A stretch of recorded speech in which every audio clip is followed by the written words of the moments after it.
मुक्त बाजार क्षेत्र की कलात्मक विविधता का प्रदर्शन कराते हैं। राजकोट में बड़ी संख्या में भारी एवं लघु उद्योग स्थित हैं, जो गुजरात की अर्थव्यवस्था में महत्वपूर्ण योगदान देते हैं। ये शहर एशिया का सबसे बड़ा ऑटोमोबाइल जोन भी बनता जा रहा है। हवाई यातायात की बढ़ती मांग को देखते हुए राजकोट के हीरासर में एक नए अंतरराष्ट्रीय हवाई अड्डे का निर्माण किया गया है, जिसका लोकार्पण आज माननीय प्रधानमंत्री श्री नरेंद्र मोदी जी द्वारा किया जा रहा है। दूरदर्शी नेतृत्व के प्रतीक माननीय प्रधानमंत्री श्री नरेंद्र मोदी भारत के परिवर्तन की प्रेरक शक्ति है। उनकी अटूट प्रतिबद्धता और अथक कार्य नीति से देश आज विश्व पटल पर नित नई ऊंचाइयों को छू रहा है। पिछले 9 वर्षों में देश के विमानन क्षेत्र ने भी अभूतपूर्व प्रगति की। 2014 में जहां देश में 74 हवाई अड्डे संचालित थे, वहीं आज 2023 में यह संख्या दोगुनी होकर 148 हो गई है।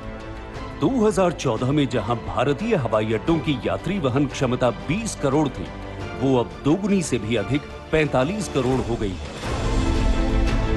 भारत सरकार के अथक प्रयासों से देश के हर राज्य में अभूतपूर्व स्तर पर महत्वपूर्ण आधारभूत अवसंरचना का निर्माण हुआ है। सड़कों से लेकर पुलों तक, मजबूत रेल नेटवर्क से लेकर हवाई अड्डों तक, देश के हर हिस्से में मल्टी मोडल कनेक्टिविटी को सशक्त किया जा रहा है। इसी दिशा में राजकोट अंतर्राष्ट्रीय हवाई अड्डे को 2500 एकड़ से अधिक भूमि पर 1400 करोड़ रुपए से अधिक की लागत से विकसित किया गया है, जिसमें 3040 मीटर लंबा रनवे, टैक्सी ट्रैक और फायर स्टेशन इत्यादि निर्मित है। इस हवाई अड्डे के निकट गारिडा और दोसली घुना गांव के नजदीक बामनबोर सिंचाई योजना का एक चेक डैम स्थित था, जिसके जल को रनवे के नीचे से निर्बाधित रूप से प्रवाहित करने हेतु लगभग 100 करोड़ रुपए की लागत से 754 मीटर लंबा तथा 34 मीटर चौड़ा एक बॉक्स कल्वर्ट बनाया गया है। देश के किसी भी हवाई अड्डे पर रनवे के नीचे बनने वाला यह सबसे लंबा कल्वर्ट है। इस हवाई अड्डे पर 14 हवाई जहाजों को पार्क किया जा सकता है और ये 180 यात्रियों को समाहित करने वाले बड़े विमान जैसे एयरबस 321 एवं बोइंग 737 के संचालन के लिए भी उपयुक्त है। ये टर्मिनल भवन एक समय में एक साथ 500 यात्रियों को सेवा प्रदान करेगा और निकट भविष्य में विस्तारीकरण के अंतर्गत इसकी एक समय में एक साथ 2800 यात्रियों को सेवा प्रदान करने की क्षमता होगी। गुजरात एक उन्नत राज्य है और यहाँ हर प्रकार की यातायात सुविधाएं विकसित हैं। एक तरफ यहाँ का लगभग हर जिला सड़क मार्ग और रेल मार्ग से जुड़ा है, तो प्रदेश में 11 हवाई अड्डों के साथ कई बंदरगाह भी स्थित हैं। राजकोट में क्षेत्र के इस सबसे बड़े व नए अंतर्राष्ट्रीय हवाई अड्डे के शुरू होने से न केवल राजकोट बल्कि राज्य के मोरबी, थानगढ़, शापर, गोंडल, जैतपुर, जूनागढ़ सहित अन्य प्रसिद्ध निकटवर्ती क्षेत्र जैसे द्वारका, सोमनाथ, गीर को भी लाभ होगा। नया हवाई अड्डा कनेक्टिविटी को बढ़ाएगा और निर्बाध यात्रा की सुविधा प्रदान करेगा, जिससे राज्य में पर्यटन को विशेष रूप से बढ़ावा मिलेगा। इसके साथ ही क्षेत्र का आर्थिक विकास होगा और रोजगार के नए अवसरों का भी सृजन होगा। राजकोट अंतर्राष्ट्रीय हवाई अड्डे का उद्घाटन आज माननीय प्रधानमंत्री जी द्वारा किया जा रहा है।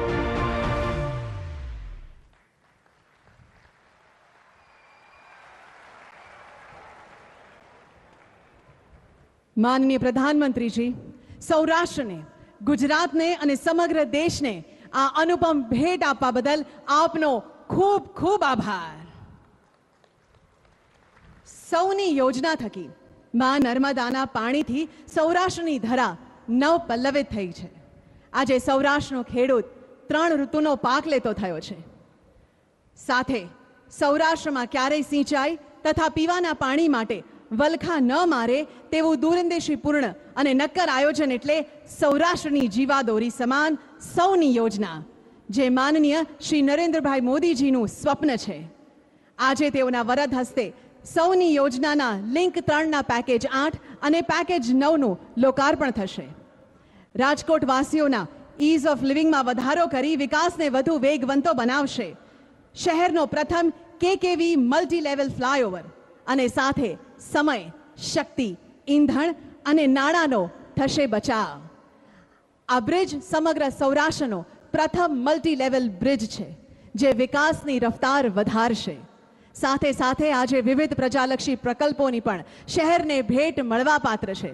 ત્યારે આવો તાળીઓના ગુંજારવ સાથે માનનીય પ્રધાનમંત્રીશ્રીને રિમોટ દ્વારા આ તમામ લોકાર્પણ કરવા આપણે હર્ષભેર વિનંતી કરીએ.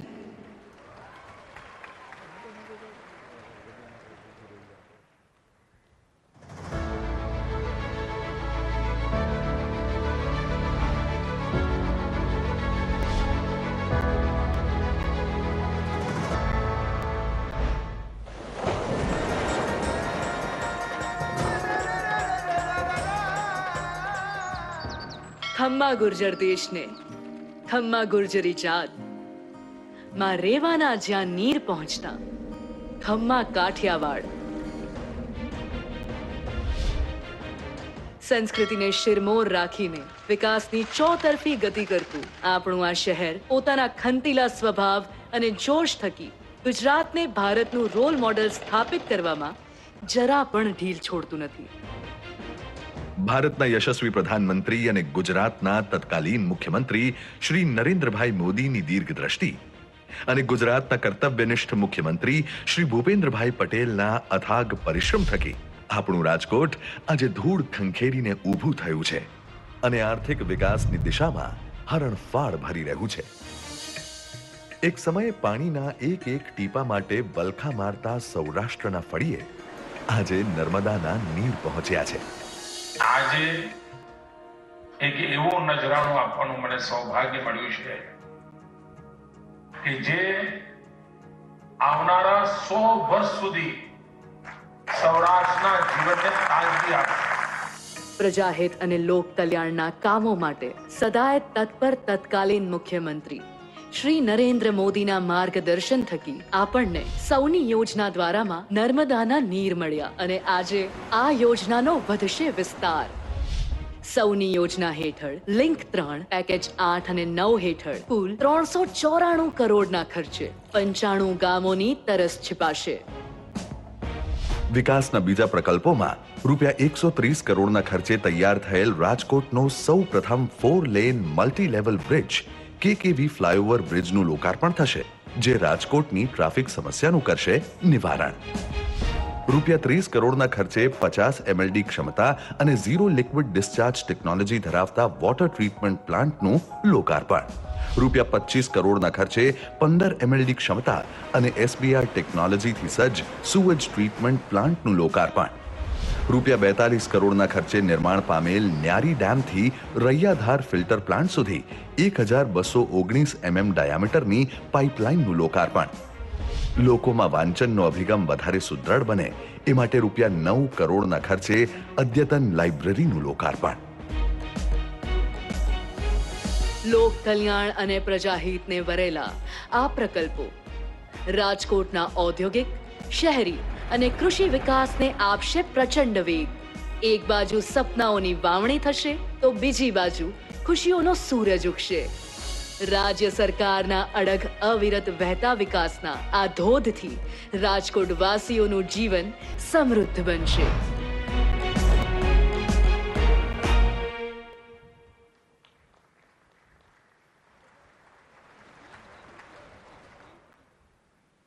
માનનીય પ્રધાનમંત્રી શ્રી સમસ્ત સૌરાષ્ટ્રવાસીઓને, રાજકોટવાસીઓને વિવિધ પ્રજાલક્ષી પ્રોજેક્ટ્સ ભેટ કરવા બદલ આપનો આભાર માનીએ છીએ.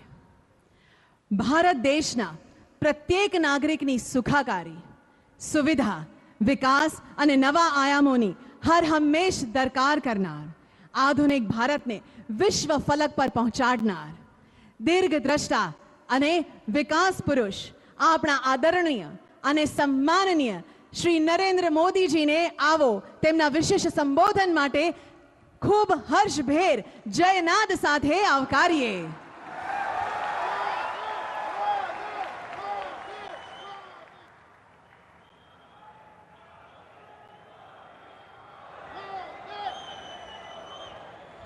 કેમ છો બધા? સુખમાં?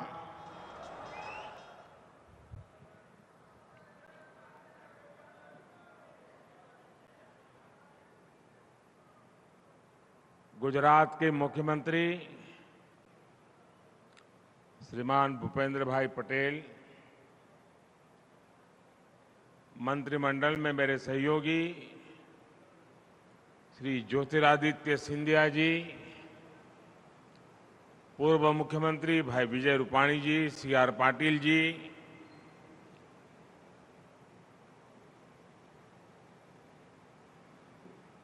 साथियों, अभी विजय भी मेरे कान में बता रहे थे और मैं भी नोटिस कर रहा हूं कि राजकोट में कार्यक्रम हो, छुट्टी का दिवस न हो, रजा ना होए,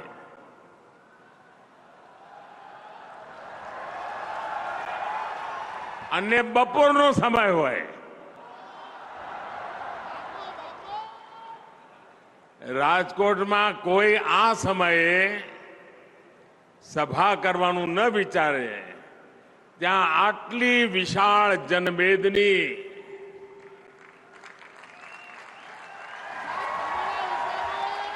આજે રાજકોટના બધા વિક્રમ તોડી નાખ્યા છે. नहीं तो वर्षों से मैं જોઈએ કે સાંજે 8 વાગ્યા પછી ઠીક રહેશે ભાઈ, અને રાજકોટને તો બપોરે સુવા ટાઈમ જોઈએ પાછો. आज राजकोट के साथ साथ पूरे सौराष्ट्र और गुजरात के लिए बड़ा दिन है. लेकिन प्रारंभ में मैं उन परिवारों के प्रति अपनी संवेदना व्यक्त करना चाहता हूं जिन्हें प्राकृतिक आपदाओं के चलते काफी नुकसान उठाना पड़ा है. कुछ दिन पहले ही साइक्लोन आया था और फिर बाढ़ ने भी बहुत तबाही मचाई. संकट के इस समय में एक बार फिर जनता और सरकार ने साथ मिलकर इसका मुकाबला किया है. मैं सभी प्रभावित परिवारों का जीवन जल्द से जल्द सामान्य हो, इसके लिए भूपेंद्र भाई की सरकार हर संभव प्रयास कर ही रही है. केंद्र सरकार भी राज्य सरकार को जिस भी सहयोग की जरूरत है उसे पूरा कर रही है. भाइयों और बहनों, बीते वर्षों में राजकोट को हमने हर प्रकार से आगे बढ़ते देखा है. अब राजकोट की पहचान सौराष्ट्र के ग्रोथ इंजन के तरफ भी हो रही है. यहां इतना कुछ है, उद्योग धंधे हैं, बिजनेस है, संस्कृति है, खान पान है, लेकिन एक कमी महसूस होती थी और आप सभी भी बार बार मुझे बताते रहते थे और वो कमी भी आज पूरी हो गई है. अभी कुछ देर पहले जब मैं नए बने एयरपोर्ट पर था तो आपके इस सपने के पूरे होने की खुशी मैंने भी महसूस की. और मैं हमेशा कहता हूं, राजकोट है जिसने मुझे बहुत कुछ सिखाया. मुझे पहली बार विधायक बनाया. मेरी राजनीतिक यात्रा की शुरुआत उसको हरी झंडी दिखाने का काम राजकोट ने किया.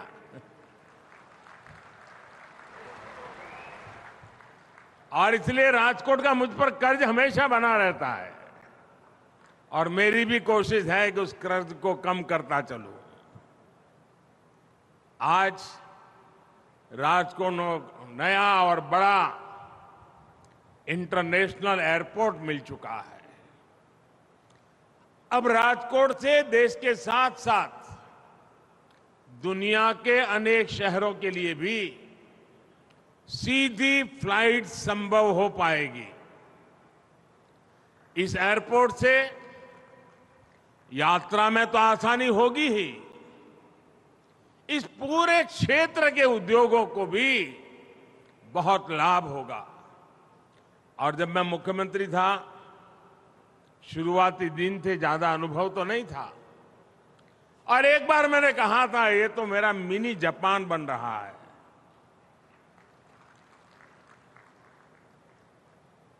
तब बहुत लोगों ने मजाक उड़ाई थी मेरी, लेकिन आज वो शब्द आपने सच कर करके दिखा दिए हैं। साथियों, यहां के किसानों के लिए भी अब फल सब्जियों को देश विदेश की मंडियों तक भेजना आसान हो जाएगा। यानी राजकोट को सिर्फ एक एयरपोर्ट नहीं, बल्कि इस पूरे क्षेत्र के विकास को नई ऊर्जा देने वाला, नई उड़ान देने वाला एक पावर हाउस मिला है। साथियों, आज यहां सौनी योजना के तहत अनेक प्रोजेक्ट्स का लोकार्पण भी हुआ। इन प्रोजेक्ट्स के पूरा होने से सौराष्ट्र के दर्जनों गांवों के किसानों को सिंचाई और पीने का पानी उपलब्ध हो पाएगा। इसके अलावा भी राजकोट के विकास से जुड़े अनेक प्रोजेक्ट्स का लोकार्पण आज यहां करने का अवसर मिला है। मैं इन सभी परियोजनाओं के लिए आप सभी को बहुत बहुत बधाई देता हूं। साथियों, बीते 9 वर्षों में केंद्र सरकार ने समाज के हर वर्ग, हर क्षेत्र के जीवन को आसान बनाने के लिए काम किया है। हम गुड गवर्नेंस की, सुशासन की गारंटी देकर आए हैं। आज हम उस गारंटी को पूरा करके दिखा रहे हैं। हमने गरीब हो, दलित हो, पिछड़े हो, आदिवासी हो, सबके जीवन को बेहतर बनाने के लिए निरंतर काम किया। हमारी सरकार के प्रयासों से आज देश में गरीबी तेजी से कम हो रही है। अभी हाल में जो रिपोर्ट आई है वो कहती है कि हमारी सरकार के 5 साल में 13.5 करोड़ लोग गरीबी से बाहर निकले हैं। यानी आज भारत में गरीबी से बाहर निकलकर एक नियो मिडिल क्लास, नए मध्यम वर्ग का सृजन हो रहा है। इसलिए हमारी सरकार की प्राथमिकताओं में मिडिल क्लास भी है, नियो मिडिल क्लास भी है, एक प्रकार से पूरा मध्यम वर्ग है। साथियों, आप याद कीजिए 2014 से पहले मध्यम वर्ग की एक बहुत आम शिकायत क्या होती थी? लोग कहते थे कनेक्टिविटी कितनी खराब है, हमारा कितना समय आने जाने में बर्बाद हो जाता है। लोग कहीं बाहर देश से आते थे, बाहर की फिल्मों को देखते थे, टीवी पे दुनिया की अपनी नजर जाती थी, तो उनके मन में सवाल उठते थे, सोचते थे कि हमारे देश में कब ऐसा होगा, कब ऐसे सड़कें बनेगी, कब ऐसे एयरपोर्ट बनेंगे। स्कूल, दफ्तर आने जाने में परेशानी, व्यापार कारोबार करने में परेशानी, कनेक्टिविटी का देश में यही हाल था। हमने बीते 9 वर्षों में इस परेशानी को दूर करने का हर संभव प्रयास किया। 2014 में सिर्फ 4 शहरों में मेट्रो नेटवर्क था। आज देश के 20 से ज्यादा शहरों में मेट्रो नेटवर्क पहुंच चुका है। आज देश के 25 अलग अलग रूट्स पर वंदे भारत जैसी आधुनिक ट्रेनें चल रही है। 2014 में देश में 70 के आसपास एयरपोर्ट हुआ करते थे। अब इनकी संख्या भी बढ़कर के डबल से भी ज्यादा पहुंच चुकी है। हवाई सेवा के विस्तार ने भारत के एयरलाइन सेक्टर को दुनिया में नई ऊंचाई दी है। आज भारत की कंपनियां लाखों करोड़ रुपए के नए विमान खरीद रही है। कहीं पर एक साइकिल नहीं आ जाए, एक गाड़ी नहीं आ जाए, स्कूटर नया आ जाए तो चर्चा होती है। आज हिंदुस्तान में 1000 नए विमानों का ऑर्डर बुक है और संभावना है आने वाले दिनों में 2000 विमान के ऑर्डर की।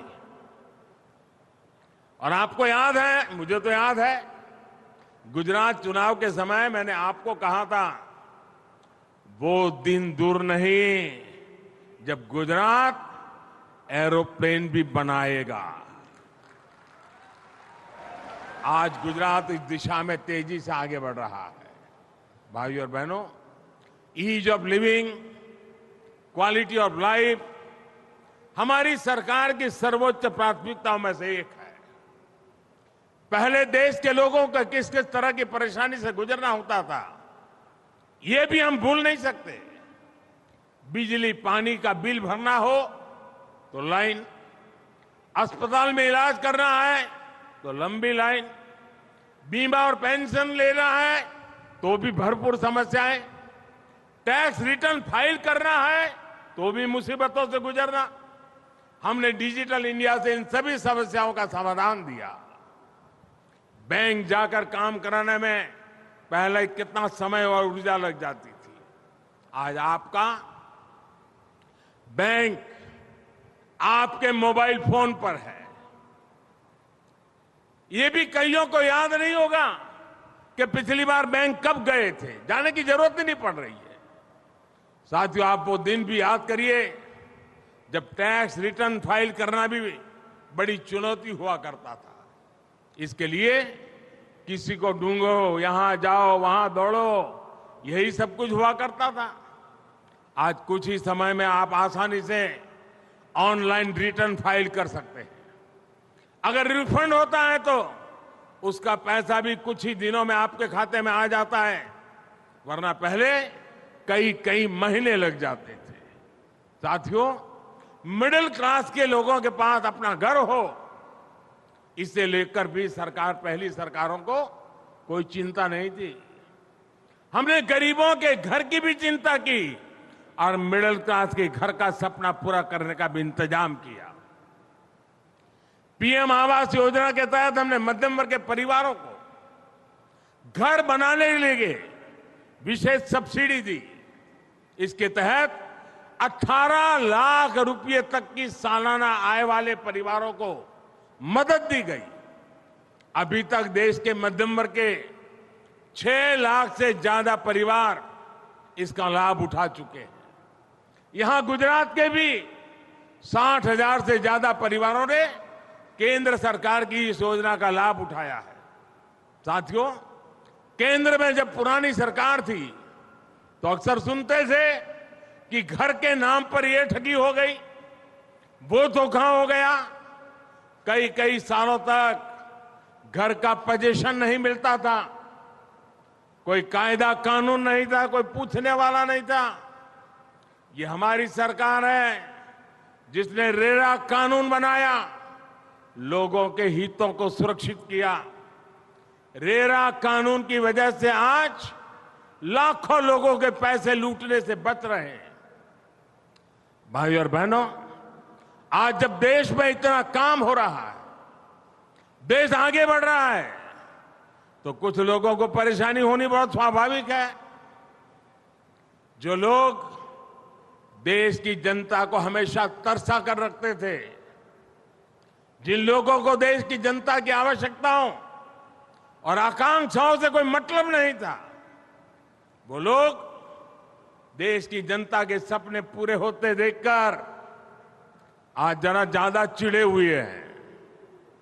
और इसलिए आप देख रहे हैं आजकल इन भ्रष्टाचारियों और परिवारवादियों ने अपनी जमात का नाम भी बदल दिया है। चेहरे वही पुराने हैं, पाप भी पुराने हैं, तौर तरीके भी पुराने हैं, लेकिन जमात का नाम बदल गया है। इनके तौर तरीके भी वही है, पुराने हैं, इनके इरादे भी वही है। जब मिडिल क्लास को कुछ सस्ता मिलता है तो ये कहते हैं कि किसान को सही कीमत नहीं मिल रही। जब किसान को ज्यादा कीमत मिलती है तो ये कहते हैं कि महंगाई बढ़ रही है। यही दोहरापन इनकी राजनीति है। और आप देखिए महंगाई के मामले इनका ट्रैक रिकॉर्ड क्या है। जब वो केंद्र में सत्ता में थे तो इन्होंने महंगाई दर को 10% तक पहुंचा दिया था। अगर हमारी सरकार ने महंगाई काबू में नहीं की होती तो आज भारत में कीमतें आसमान छू रही होती। अगर देश में पहले वाली सरकार होती तो आज दूध 300 रुपये लीटर, दाल 500 रुपये किलो बिक रही होती। बच्चों की स्कूल फीस से लेकर आने जाने का किराया तक सब कुछ कई गुना हो चुका होता। लेकिन साथियों, ये हमारी सरकार है जिसने कोरोना महामारी के बावजूद, रूस यूक्रेन युद्ध के बावजूद महंगाई को काबू में करके रखा है। आज हमारे आस पड़ोस के देशों में 25-30% की दर से महंगाई बढ़ रही है, लेकिन भारत में ऐसा नहीं है। हम पूरी संवेदनशीलता के साथ महंगाई कंट्रोल करने के प्रयास करते आए हैं और आगे भी करते रहेंगे। भाई और बहनों, गरीब का खर्च बचाने, मध्यम वर्ग का खर्च बचाने के साथ ही हमारी सरकार ने यह भी कोशिश की है कि मिडिल क्लास की जेब में ज्यादा से ज्यादा बचत हो। आपको याद होगा 9 वर्ष पहले तक 2 लाख रुपए सालाना कमाई पर टैक्स लग जाता था। 2 लाख की कमाई पर आज 7 लाख रुपए तक की कमाई होने पर भी टैक्स कितना है? 0, 0। 7 लाख की कमाई पर कोई टैक्स नहीं लगता। इससे शहरों में रहने वाले मध्यम वर्ग परिवारों के हर साल हजारों रुपये बच रहे हैं। हमने छोटी बचत पर, नानी बचत, अधिक ब्याज देने का भी कदम उठाया है। इस साल ईपीएफओ पर 8.25% इंटरेस्ट तय किया गया है। साथियों, हमारी सरकार की नीतियों, निर्णयों में से कैसे आपके पैसे बच रहे हैं, इसका एक उदाहरण है आपका मोबाइल फोन भी है। शायद आपका उस तरफ ध्यान नहीं गया होगा। आज अमीर हो या गरीब, अधिकांश लोगों के पास फोन जरूर होता है। आज हर भारतीय औसतन हर महीने करीब करीब 20 जीबी डेटा इस्तेमाल करता है। आप जानते हैं 2014 में 1 जीबी डेटा की कीमत कितनी थी? 2014 में 1 जीबी डेटा के लिए आपको 300 रुपये देने पड़ते थे।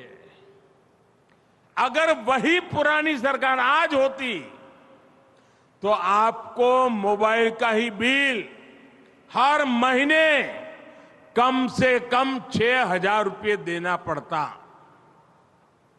जबकि आज 20 जीबी डेटा के लिए 300-400 रुपये का ही बिल आता है। यानी आज लोगों के हर महीने मोबाइल बिल में करीब करीब 5,000 रुपये हर महीना बच रहे हैं। साथियों, जिन परिवारों में सीनियर सिटीजन हो, वृद्ध माता पिता हो, दादा दादी हो और कोई न कोई बीमारी हो तो परिवार में रेगुलर दवाएं लेनी पड़ती है। उन्हें भी हमारी सरकार योजनाओं से बहुत बचत करवा रही है। पहले इन लोगों को मार्केट में अधिक कीमत पर दवा खरीदनी पड़ती थी। उन्हें चिंता से उबारने के लिए हमने जन औषधि केंद्र पर सस्ती दवाई देने का शुरू किया।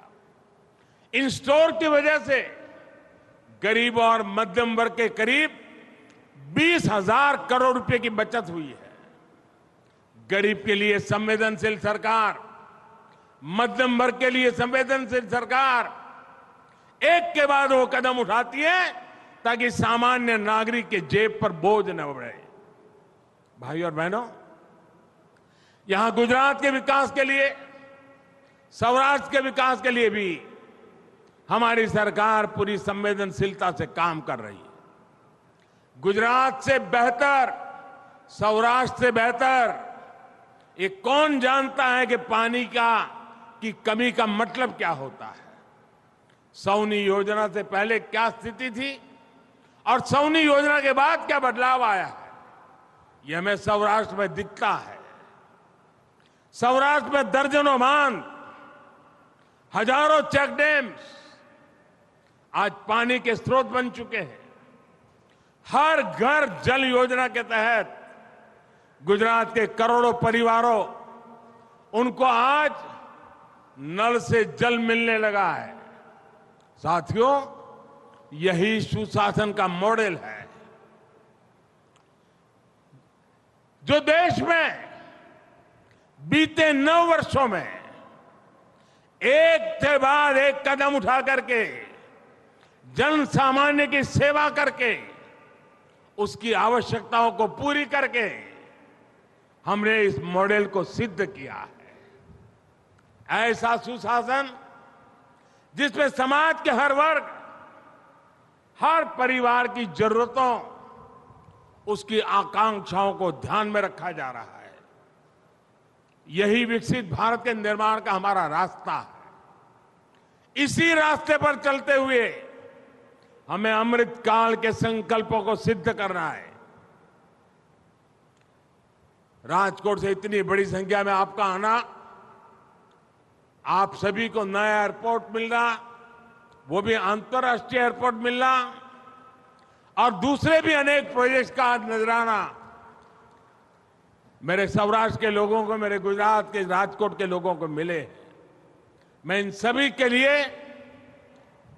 आपको बहुत बहुत बधाई देता हूं, बहुत बहुत शुभकामनाएं देता हूं। और भूपेंद्र भाई की सरकार आपकी आशा आकांक्षाओं को पूरा करने में कोई कमी नहीं कर रहने देगी, ये मेरा पूरा विश्वास है।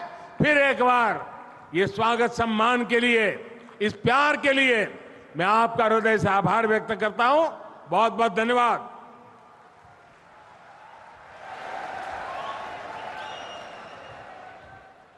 આવો માનનીય પ્રધાનમંત્રીશ્રીનો અનેક ભેટ આપવા બદલ, મહત્વપૂર્ણ ઉપસ્થિતિ બદલ અને સમગ્ર રાજકોટ અને સમગ્ર સૌરાષ્ટ્ર વતી આપણે હૃદયસ્થ આવજો કહીએ અને ફરી પધારવા નિમંત્રણ આપીએ।